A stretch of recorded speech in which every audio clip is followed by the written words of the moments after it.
Hello friends, welcome to Creative Medicine.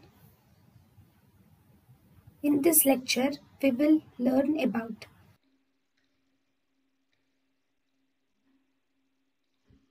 Constitution of the bone. Bone is made up of one-third of the bone is organic, that is around 25%, or one-third of the bone is organic, whereas two-third of the bone is comprises of inorganic material, whereas it contains 10% of water.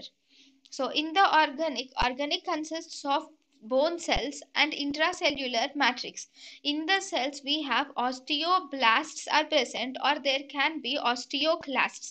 In the cells there can be osteoblasts and osteoclasts. In the intracellular matrix, proteins are important, that is proteins. In the proteins, type 1 collagen will be seen.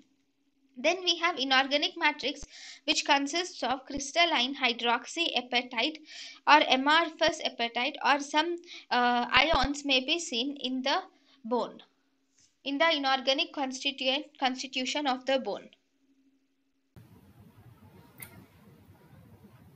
thank you and thank you for watching.